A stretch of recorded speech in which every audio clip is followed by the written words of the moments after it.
ଆପଣଙ୍କୁ ବି ଜିକେ କଷ୍ଟ ଲାଗୁଛି? ମୁଁ ଆପଣଙ୍କୁ ସବୁ ଜିକେ ମନେ ରହିବାର ଉପାୟଟି କହୁଛି। ଆପଣ ନିଜର ଫ୍ରି ଟାଇମରେ ଏହି ଜିକେ ଗୁଡ଼ିକ ଖୋଲିକି ଶୁଣିବେ।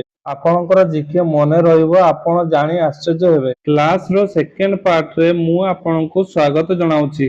ବନୱାଲି କେଉଁଠି ଅବସ୍ଥିତ? Option A Punjab, B Rajasthan, C Haryana, D Gujarat. Correct ଆନ୍ସରଟି ହେଉଛି ଅପସନ୍ ସି ହରିୟାଣା। ବନୱାଲି ସିନ୍ଧୁ ସଭ୍ୟତାର ଗୁରୁତ୍ୱପୂର୍ଣ୍ଣ ସ୍ଥଳ, ଯାହା ହରିୟାଣାର ହିସାର ଜିଲ୍ଲାରେ ଅବସ୍ଥିତ। ଏଠାରେ ଭୂମି ଖନନରୁ ପ୍ରି ହରପ୍ପା ଓ ହରପ୍ପା ଦୁଇଟି ପର୍ଯ୍ୟାୟର ଚିହ୍ନ ମିଳିଛି, ଯେଉଁଥିରେ ଯୋଜନାବଦ୍ଧ ଘର, ରାସ୍ତା ଓ ନିଷ୍କାସନ ବ୍ୟବସ୍ଥା ଦେଖିବାକୁ ମିଳେ। ଆଲାମଗୀରପୁର କେଉଁଠି ଅବସ୍ଥିତ? Option A Uttar Pradesh, B Punjab, C Haryana, D Rajasthan. Correct ଆନ୍ସରଟି ହେଉଛି ଅପସନ୍ ଏ ଉତ୍ତରପ୍ରଦେଶ। ଆଲାମଗୀରପୁର ସିନ୍ଧୁ ସଭ୍ୟତାର ସବୁଠାରୁ ପୂର୍ବ ଅଞ୍ଚଳରେ ଅବସ୍ଥିତ, ଯାହା ଉତ୍ତରପ୍ରଦେଶର ମେରଠ ଜିଲ୍ଲାରେ ଅବସ୍ଥିତ। ଏଠାରେ ଭୂଖନନରେ ପରବର୍ତ୍ତୀ ହରପ୍ପା ଅବଶେଷ, ମାଟିର ପାତ୍ର ଓ ଗୃହ ଗଠନ ଏହିଗୁଡ଼ିକ ମିଳିଛି, ଯାହା ସଭ୍ୟତାର ପୂର୍ବମୁଖୀ ବିସ୍ତାରକୁ ପ୍ରମାଣ କରେ। ନିମ୍ନଲିଖିତ ମଧ୍ୟରୁ କେଉଁଟା ସିନ୍ଧୁ ସଭ୍ୟତାରେ ମିଳିନଥିଲା? ଅପସନ୍ ଏ ସ୍ନାନାଗାର, ବି ଶସ୍ୟଗାର, ସି ନଗର ପ୍ରାଚୀର, ଡି ମନ୍ଦିର। କରେକ୍ଟ ଆନ୍ସର ହେଉଛି ଅପସନ୍ ଡି ମନ୍ଦିର। ସିନ୍ଧୁ ସଭ୍ୟତାରେ ମନ୍ଦିର କିମ୍ବା ସଂଗଠିତ ଧାର୍ମିକ ସଂରଚନାର ସ୍ପଷ୍ଟ ପ୍ରମାଣ ମିଳିନଥିଲା, କିନ୍ତୁ ସ୍ନାନାଗାର, ଶସ୍ୟଗାର ଓ ନଗର ପ୍ରାଚୀର ଭଳି ଗଠନ ମିଳିଛି, ଯାହା ଉନ୍ନତ ନଗର ଯୋଜନାକୁ ଦର୍ଶାଏ। ହରପ୍ପା ଓ ମହେଞ୍ଜୋଦାରୋ ଆର୍କୋଲୋଜିକାଲ ସର୍ଭେ ସମୟରେ ଏଏସ୍ଆଇର ମୁଖ୍ୟ କିଏ ଥିଲେ?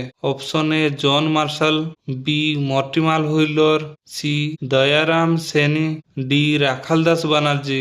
କରେକ୍ଟ ଆନ୍ସରଟି ହେଉଛି ଅପସନ୍ ଏ ଜନ୍ ମାର୍ଶାଲ। ସେହି ସମୟରେ ଏଏସ୍ଆଇର ମୁଖ୍ୟ ଥିଲେ ଯେତେବେଳେ ମୁଖ୍ୟ ଖନନ କାର୍ଯ୍ୟ ଚାଲିଥିଲା। ସିନ୍ଧୁ ସଭ୍ୟତାର ନଗର ଯୋଜନାରେ କୁଣ୍ଡ ଅଂଶ ଅବହେଳିତ ଥିଲା। ଅପସନ୍ ଏ ନାଗରିକ ସୁବିଧା, ବି ଜଳ ନିଷ୍କାସ ବ୍ୟବସ୍ଥା, ସି ପ୍ରତିରକ୍ଷା ବ୍ୟବସ୍ଥା, D all of this. Option C defence system ବା ପ୍ରତିରକ୍ଷା ବ୍ୟବସ୍ଥା। ଚାହ୍ନୁଦାର ସ୍ଥାନ କିଏ ଆବିଷ୍କାର କରିଥିଲେ? Option A B K Thapar, B Atul Sur, C R D Banerjee, D N G Majumdar. Correct ଆନ୍ସରଟି ହେଉଛି option D N G Majumdar. ତାଙ୍କର ପୁରା ନାମଟି ହେଉଛି ନନୀ ଗୋପାଳ ମଜୁମଦାର। କେଉଁ ସହରକୁ ହରପ୍ପାର ମାଞ୍ଚେଷ୍ଟର କୁହାଯାଏ? Option A Ropar, B Kalibangan, C Dholavira, D Lothal. Correct ଆନ୍ସରଟି ହେଉଛି ଅପସନ୍ ଡି ଲୋଥାଲ। ଏହା ବେପାର ଓ ଶିଳ୍ପର କେନ୍ଦ୍ର ଥିଲା। ସିନ୍ଧୁ ସଭ୍ୟତାକୁ କିଏ ଆବିଷ୍କାର କରିଥିଲେ? Option A Leonard Woolley, option B V S Agrawal, C R D Banerjee, D Dayaram Sahni. Correct ଆନ୍ସରଟି ହେଉଛି ଅପସନ୍ ଡି ଦୟାରାମ ସାଇନ। ସେ 1921 ମସିହାରେ ହରପ୍ପାକୁ ଆବିଷ୍କାର କରିଥିଲେ। ହରପ୍ପାର ଲୋକେ କେଉଁ ଦେଶ ସହ ବେପାର କରୁଥିଲେ? ଅପସନ୍ ଏ ଚୀନ, option B Iran, option C Russia, option D Sumer. Correct ଆନ୍ସରଟି ହେଉଛି ଅପସନ୍ ଡି ସୁମେର। ସୁମେର ସହିତ ବେପାର ଥିଲା ବୋଲି ପ୍ରମାଣ ମିଳିଛି। ହରପ୍ପାର ନୃତ୍ୟରତ କନ୍ୟା ମୂର୍ତ୍ତି କେଉଁ ଦ୍ରବ୍ୟରେ ତିଆରି? Option A steatite, option B ଲାଲ ଚୂନପଥର, option C bronze, option D terracotta. Correct ଆନ୍ସରଟି ହେଉଛି ଅପସନ୍ ସି ବ୍ରୋଞ୍ଜ। ଏହି ମୂର୍ତ୍ତିଟି ବ୍ରୋଞ୍ଜରେ ତିଆରି ହୋଇଥିଲା। ସିନ୍ଧୁ ସଭ୍ୟତାରେ କେଉଁ ସହରରେ ଦୁର୍ଗ ନଥିଲା? Option A Kalibangan, B Harappa, C Mohenjodaro, D Chanhudaro. Correct ଆନ୍ସରଟି ହେଉଛି ଡି ଚାହ୍ନୁଦାରୋ। ଚାହ୍ନୁଦାରୋ ଏକ ଶିଳ୍ପ କେନ୍ଦ୍ର ଥିଲା। ଏଠାରେ ଅନ୍ୟ ସହରମାନଙ୍କ ପରି ଦୁର୍ଗ ନଥିଲା। ମାନ୍ଦା ଇଣ୍ଡସ୍ ସିଭିଲାଇଜେସନର କେଉଁ ଅଂଶରେ ଅବସ୍ଥିତ? Option A northern part, option B ଦକ୍ଷିଣ ପ୍ରାନ୍ତ, ଅପସନ୍ ସି ପୂର୍ବ ପ୍ରାନ୍ତ, ଅପସନ୍ ଡି ପଶ୍ଚିମ ପ୍ରାନ୍ତ। କରେକ୍ଟ ଆନ୍ସରଟି ହେଉଛି ଅପସନ୍ ଏ ଉତ୍ତର ପ୍ରାନ୍ତ ବା ନର୍ଥର୍ନ ପାର୍ଟ। ମାନ୍ଦା ସିନ୍ଧୁ ସଭ୍ୟତାର ସର୍ବୋଚ୍ଚ ଉତ୍ତର ସୀମାରେ ଅବସ୍ଥିତ। ହରପ୍ପାରେ କେତୋଟି ଶସ୍ୟାଗାର ମିଳିଥିଲା? ଅପସନ୍ ଏ 5 ଇନ୍ ଏ ରୋ, ଅପସନ୍ ବି 6 ଇନ୍ ଏ ରୋ, ଅପସନ୍ ସି 4 ଇନ୍ ଏ ରୋ, 7 ଇନ୍ ଏ ରୋ। କରେକ୍ଟ ଆନ୍ସରଟି ହେଉଛି ଅପସନ୍ ବି ପରପର 6ଟି ବା 6 ଇନ୍ ଏ ରୋ। ହରପ୍ପାରେ 6ଟି ଶସ୍ୟାଗାର ମିଳିଥିଲା, ଯାହା ଧାନ ସଞ୍ଚୟ ପାଇଁ ବ୍ୟବହୃତ ହୋଇଥିଲା। ଇଣ୍ଡସ୍ ପିପୁଲ ମାନଙ୍କୁ କେଉଁ ଧାତୁ ଅଜଣା ଥିଲା? ଅପସନ୍ ଏ ତମ୍ବା, ଅପସନ୍ ବି ଲୌହ, option C bronze, option D ସୁନା। କରେକ୍ଟ ଆନ୍ସରଟି ହେଉଛି ଅପସନ୍ ବି ଲୁହା।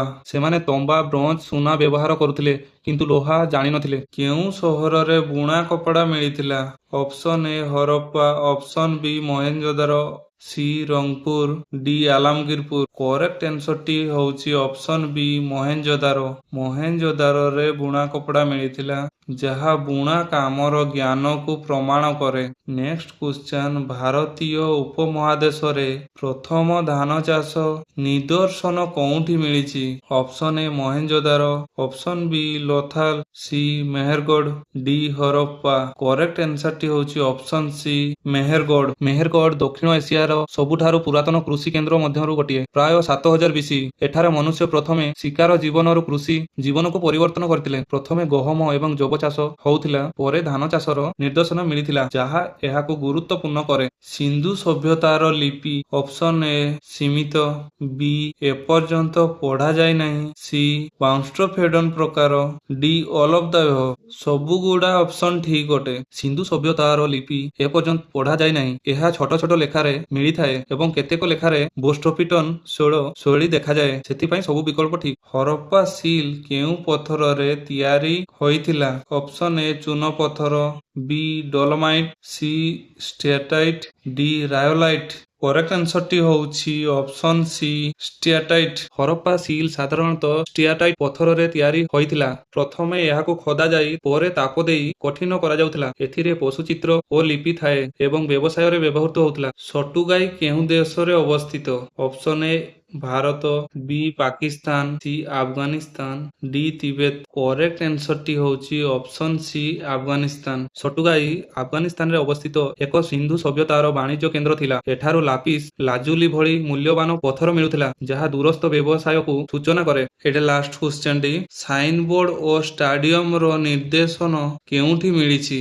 Option A Lothal, option B Dholavira, option C Chanhudaro, option D Ropar. Correct ଆନ୍ସରଟି ହେଉଛି ଅପସନ୍ ବି ଧୋଲାବିରା। ଧୋଲାବିରା ସିନ୍ଧୁ ସଭ୍ୟତାର ଏକ ନୂତନ ସହର। ଏଠାରେ ବଡ଼ ସାଇନବୋର୍ଡ ଓ ଷ୍ଟାଡିୟମ ଭଳି ଗଠନ ମିଳିଛି। ଏହା ସହିତ ଜଳ ପରିଚାଳନା ବ୍ୟବସ୍ଥା ମଧ୍ୟ ଅତ୍ୟନ୍ତ ଉନ୍ନତ ଥିଲା। ନେକ୍ସଟ ଜିକେ କ୍ଲାସଟି କୋଉ ଟପିକ ଉପରେ ଆଣିବା କମେଣ୍ଟରେ ଜଣାଇଦେବେ। ଭିଡ଼ିଓଟି ଭଲ ଲାଗିଥିଲେ ଲାଇକ୍ ସେୟାର କରି ଚ୍ୟାନେଲକୁ ସବସ୍କ୍ରାଇବ କରିବାକୁ ଜମାରୁ ଭୁଲିବେନି।